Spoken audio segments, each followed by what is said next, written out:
Welcome to FRCMedia News for Thursday, December 3rd, 2020. I'm Keith Tebow.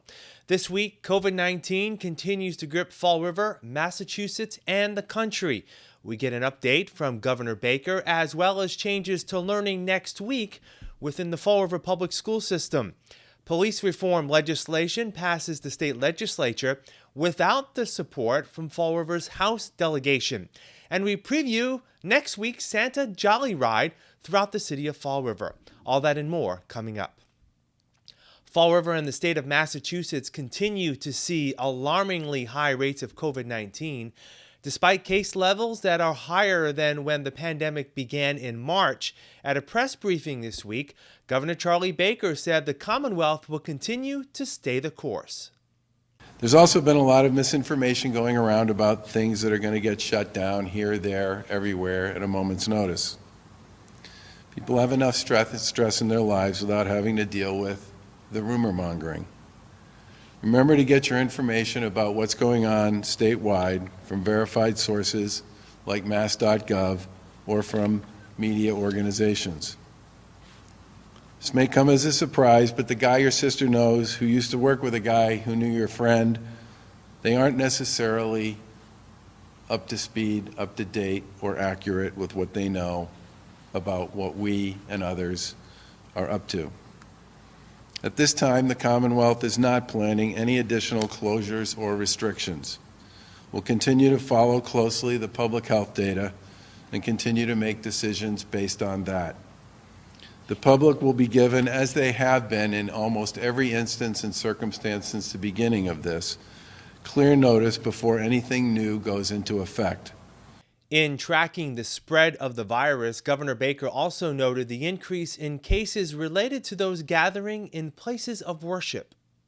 And during this time especially, as we head into this holiday season of faith and hope, houses of worship play an enormously strong and important role in many communities and in the lives of individuals and families across the Commonwealth.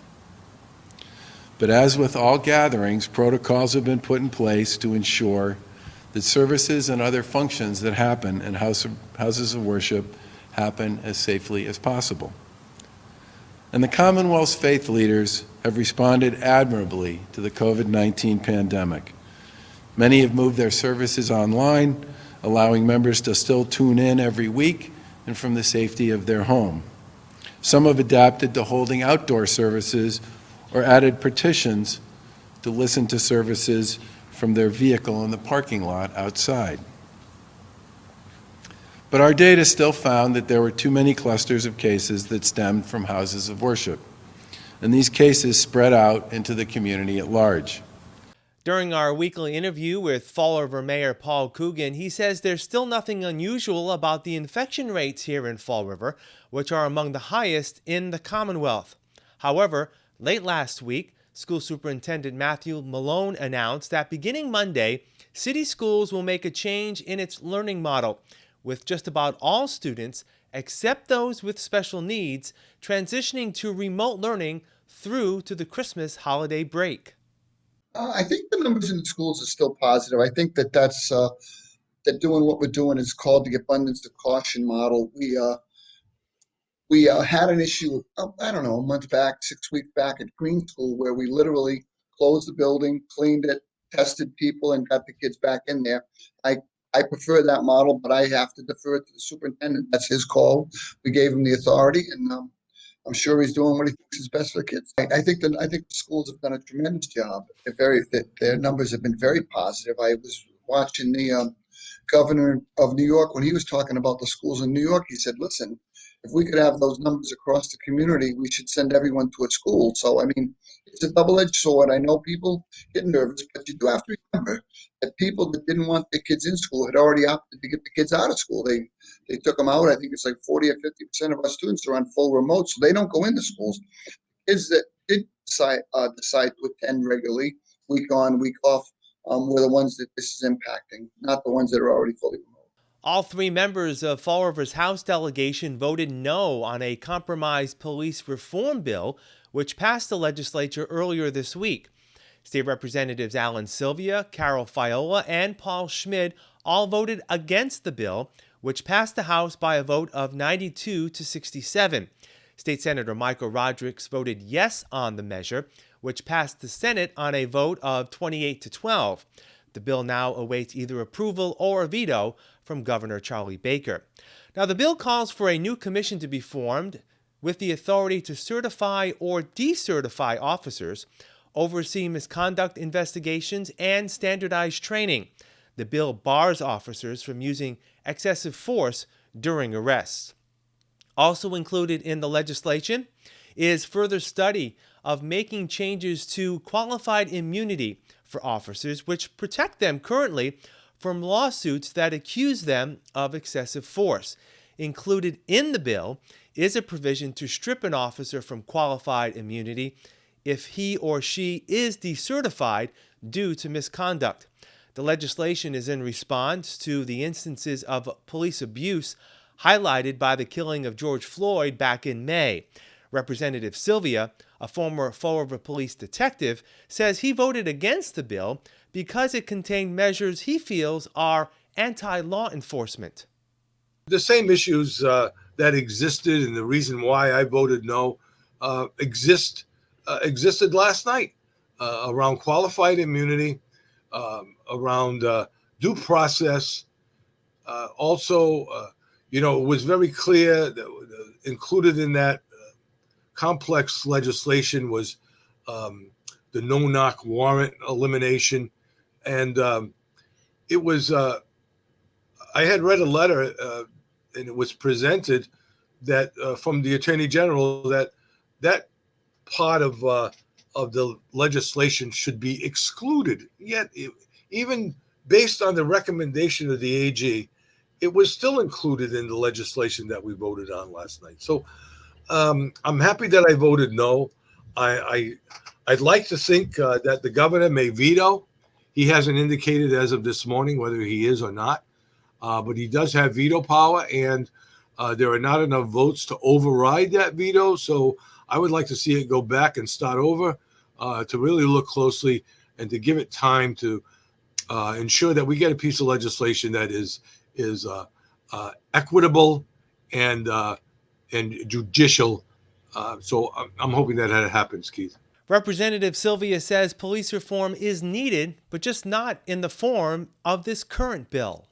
There's some great parts of this legislation that not only I support, but even the police support.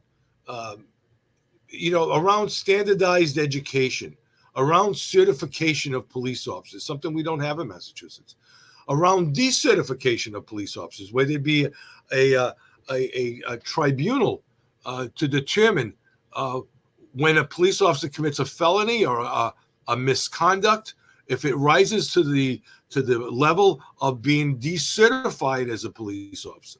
Even police embrace these same standardized educational issues. Concerned about racism, concerned about discrimination. Everyone is concerned about those issues. But when special interest groups get involved, ACLU, the Black and Latino Caucus, and others, although they have good intentions, it became an anti-police piece of legislation. I can't support that. We'll have more FRC Media News right after this. Here are some job descriptions on the latest hot jobs list from the Mass Hire Fall River Career Center. Medical Biller, Dr. Mary Smith, MD, an ear, nose, and throat specialist, located at 1030 President Avenue, is looking for a full-time medical biller, responsible for checking eligibility and deductibles, submitting claims, and post-payments. Job number 142-82831. Service Technician, Pella Windows and Doors of Fall River, located at 1325 Airport Road, is in need of a full-time service technician to meet with homeowner and general contractors to diagnose and repair windows and doors. Job number 142-86105. Manager, Dunkin' Donuts, located at 15 Robeson Street, is seeking a full-time manager responsible for providing leadership to staff in all aspects of daily restaurant operations. Job number 142-83971. Star Incorporated, located at 386 Stanley Street, is in need of the following full and part-time positions. Traffic Control Worker, job number 142-70706. Direct Care Worker, job number 142-82119. Bristol Community College, located at 777 Ellsbury Street, also is in need of the following full and part-time positions. Senior Special Programs Coordinator, job number 142-83071. Community Outreach Education Counselor, job number 142-83539. For more information on these or other positions, visit Mass Hire JobQuest at jobquest.dcs.eol.mass.gov or call the Mass Hire Fall River Career Center at 508-730-5000. Welcome back. In a year unlike any other due to COVID-19, Fall River's annual holiday parade will have a different look with a citywide reach. This year's event, titled Santa's Jolly Ride, was originally scheduled for this Saturday but has been postponed 1 week due to the forecast of inclement weather. The parade will follow the lead of the city's Memorial Day and Veterans Day parades, a motorcade procession throughout the city. As in the past, the Christmas parade is being organized by Greater Fall River Recreation in conjunction with Mayor Paul Coogan's office. Anne Marie Holly of Greater Fall River Recreation says the parade will be smaller compared to years past, but will still include a wide variety of entertainment from across the region. Though we won't have as large of a parade as we've had in past years, we still want to bring the joy of the holidays to, the children and the families of Fall River, give them something nice. So we'll be doing a ride along. It'll be 14 miles around the entire city. So everybody, that should be plenty of space for people to keep a safe distance from each other and practice all of the precautions that should be in place. Some people might be able to just hop out their front door and watch us pass by. So it'll be super convenient for the citizens in Fall River and something a little different, but just as joyful, we hope. The motorcade will kick off at 3 p.m. from Government Center next Saturday, December 12th, and will take the following 14-mile route across the city. The parade begins east on Sullivan Drive and then will proceed east on Pleasant Street. The parade will head up Pleasant Street, eventually taking a right onto Eastern Avenue and then merging onto Brayton Avenue. The parade will continue onto Brayton Avenue at the end and then take a left onto Stafford Road. After Stafford Road, the parade will take a right onto Tucker Street and then a right onto Rhode Island Avenue. The parade will continue to Globe Street, where it will take a left onto Globe and continue to Globe Four Corners. At that point, the parade will take a left onto South Main Street. The parade will continue south onto South Main Street to Shove Street, where all vehicles will make a U-turn and then head north back on South Main Street toward downtown. As the parade hits Government Center, it will take a right once again onto Sullivan Drive, merge onto Pleasant Street, then take a left onto 13th Street. The parade will then merge onto Robeson Street, continue on Robeson until it hits Highland Avenue at St. Patrick's Cemetery, and then will head south on Highland Avenue. The parade will continue on Highland Avenue, then turn right onto Maple Street, then will take a left-hand turn south onto Rock Street. The parade will continue onto Rock Street, then right onto Bedford Street, and finally finish once again at Government Center. Again, the parade that was originally scheduled for this Saturday has been postponed 1 week due to the forecast of inclement weather. It will be held next Saturday, December 12th, beginning at 3 p.m. Following the parade, Mayor Paul Coogan will lead a ceremony lighting the city's Christmas tree outside Government Center. If you're unable to view these events in person, you can watch the festivities on our sister station, FRGTV, Channel 18. Citizens for Citizens in Fall River is seeking donations for its annual Operation Christmas campaign, providing gifts for local needy children. Now, the goal of Operation Christmas is to make toys and clothing available to families in need in Fall River and Taunton so all children can enjoy a traditional holiday. CFC Director of Community Resources, Crystal Arpa, says the agency provides gifts to over 6,000 children across its service area.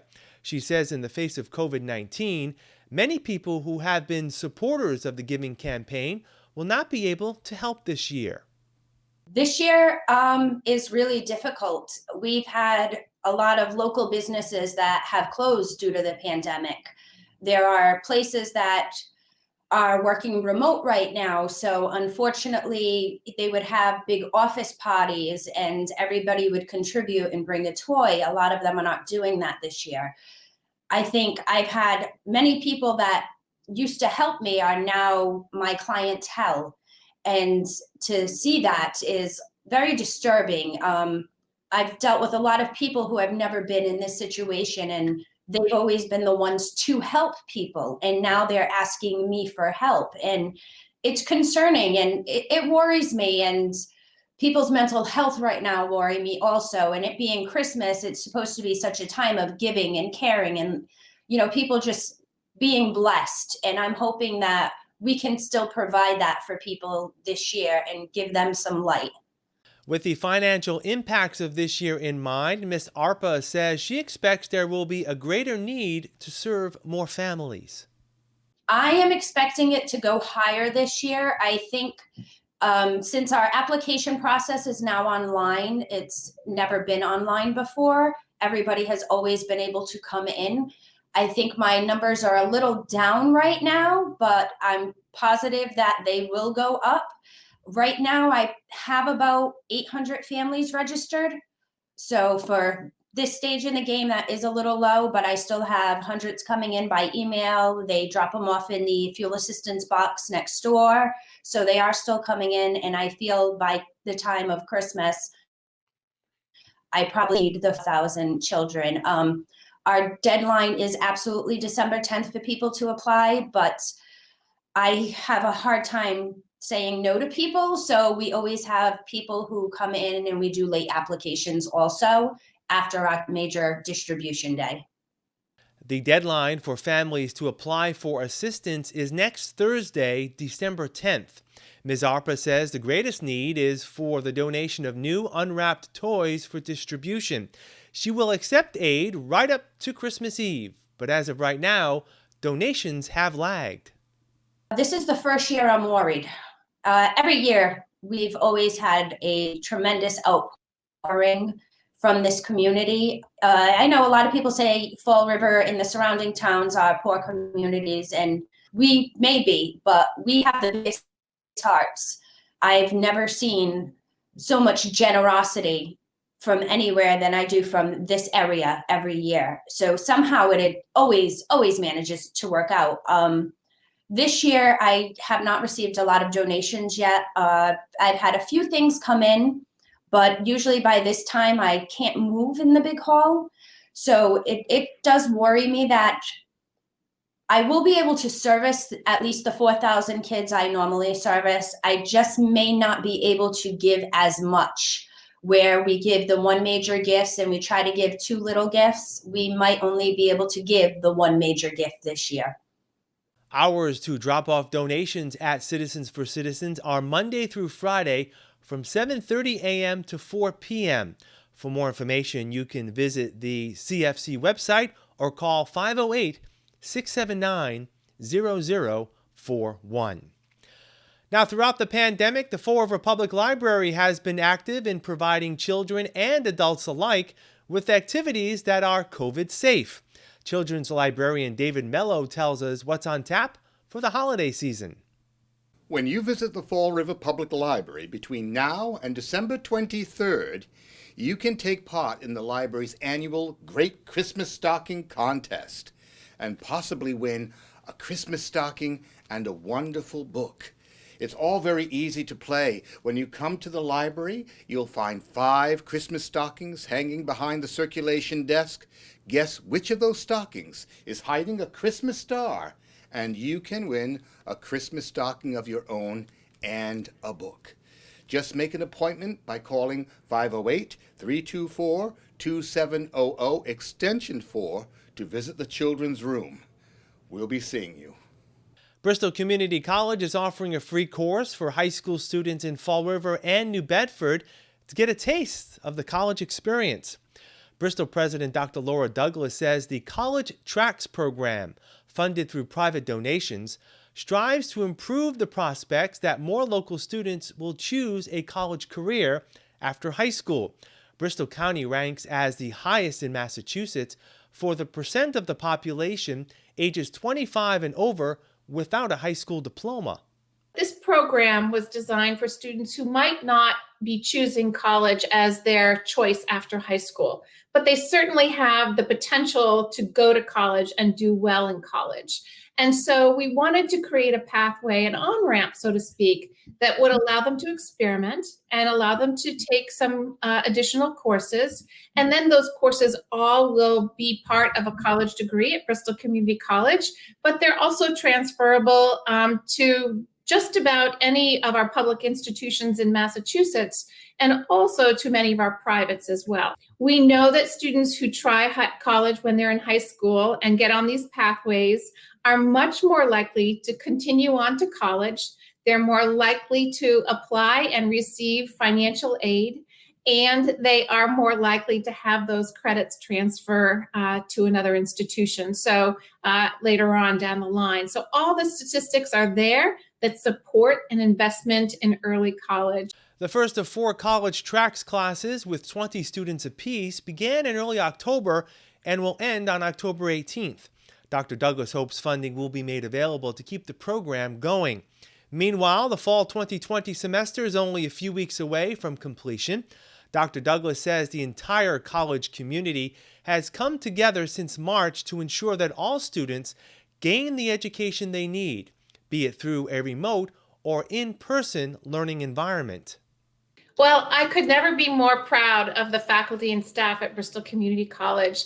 They have really rallied to prepare for a different way of delivering instruction and helping students learn. They engaged in hours upon hours of professional development to learn how to teach online, as well as in hybrid environments. That means some online and some face-to-face. And our student services staff and our library staff really ramped up to provide virtual services to students so that anything a student would normally get face-to-face, they could get that virtually. It has been tough for some students to go from face-to-face learning to online or even hybrid learning. But when I talk with students, they have told me that they have been surprised at how well they've done and that it wasn't as difficult as they thought it would be. So I guess it just shows you that everyone can learn new ways of doing things, and our students and our faculty and staff have certainly showed that every step of the way. We'll wrap up this edition of FRC Media News right after this.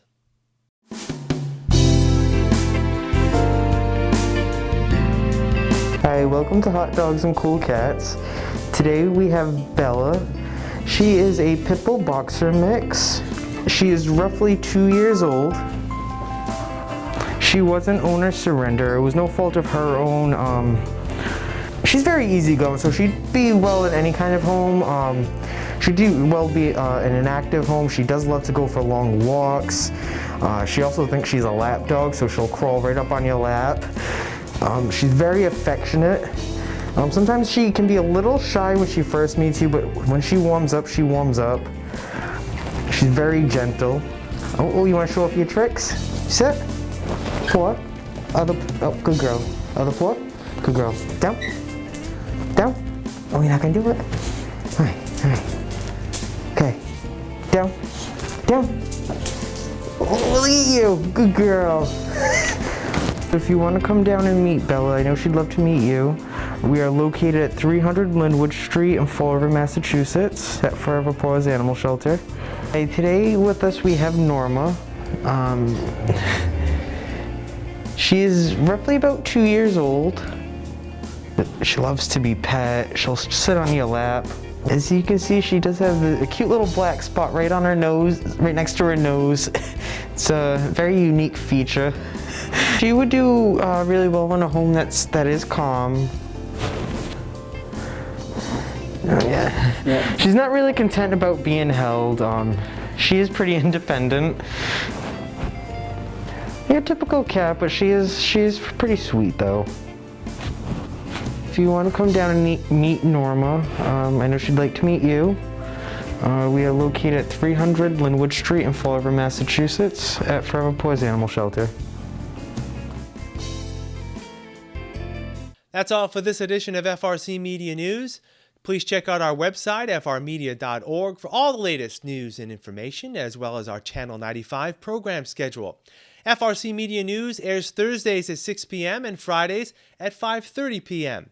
For all of us here at FRC Media News, I'm Keith Tebow. Enjoy the weekend, and we'll see you next Thursday.